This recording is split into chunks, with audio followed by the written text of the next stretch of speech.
प्रणाम बड़का भैया लोग, हम फिल्म प्रोडक्शन से बोल रहल बानी।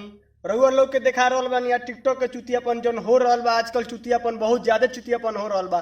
देखी लोग तुम लोग चुतिया वीडियो बना रहल हैं टिकटॉक बा। चली लोग रउआ लोग के हम दिखा रहल बानी आज। आई मेकअप पूरा तो चकाचक हो गइल बा, ठीक बा। पंच बा वो मेकअप करे पड़ला का टिकटॉक खातिर यार।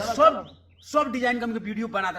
कौन वीडियो बनाओ जाए रातों रात साफ वायरल हो जाए। ये आजकल तो चलता अंकुश राज के कौन गाना दी? जौन गाना आई रहल लाखों हैं दीवाने तेरे लाखों हैं दीवाने। अरे रात तुमके लाखों दीवाने बन जाए रात ऊपर से दीवाना भइल चलता है, खूब चलता, खूब वायर होता। तो लाखों है दीवाना, तो हमियों के लोग लाखों जाए दीवाने। ए फैन फॉलोइंग के तो बारिश हो जाता टिकटॉक पर गाना पर। वही पे बनावल जा, वही पर बनबे कर। चल कैमरा सरिया लिए चलो कौन लगा दी हो, कौन एंगल लगा दी? अरे उतना एंगल काहे लगइबे? कैमरा के गांठ फाड़ दे। एक्शन बाकी साला ये तू कहबे ना करे डायरेक्ट एक्शन कर देले जी के तैयारियों ना करे देले। अच्छा चल 1 2 3 एक्शन। भैया लोग टिकटॉक पर जौन चुतियापन हो रहल बा देखो लोगी ने। ये भिखारी हमारा जो सूट बर्बाद करला, कितना बड़का सूट होत रहला। अरे तोरा बुझात नहीं है तू काना से बतियावत है?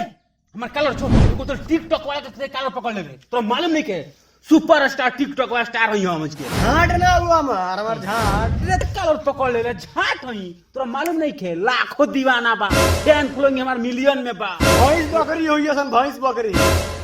रे हम एगो टिकटॉक स्टार हई, टिकटॉक स्टार जोन एगो टिकटॉक स्टार जोन कर दिन घंटा हुआ घंटा घंटा।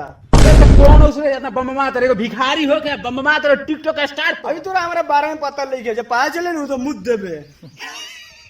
वो हमी के लाखों आदमी चाहे वाला वो टिकटॉक स्टार पाए मूर्ति बाप बाप होला बेटा बेटा होला, समझ ली? अरे भाई इस साला कौन है रे? बाप बाप होला बेटा बेटा होला, कहता कौन है? मारा कहता नहीं चढ़ के हुमचा दो जे सुधर जाओ। भाई तो साबर झाड़ झुकार के रख देलक रे। कहता बाप बाप होला बेटा बेटा होला। ये हमार बाप का रे, हमारा बाप को बेटा कहता चल देख मार के। कहता नहीं जो उठा के पटक दो।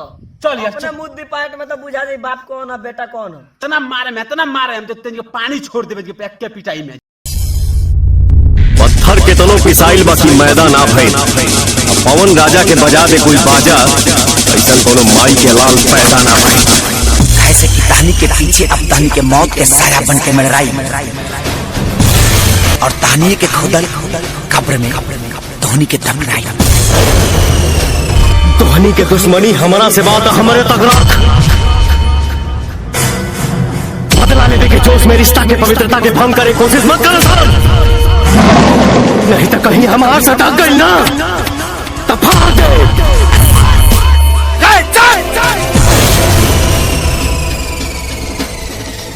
ना तो तोरा बॉडी में इतना छेदा कि डॉक्टर भी कंफ्यूज हो जाए कि कौन छेदा कौन कामयाब है। कुत्ते शेर का शिकार नहीं करते।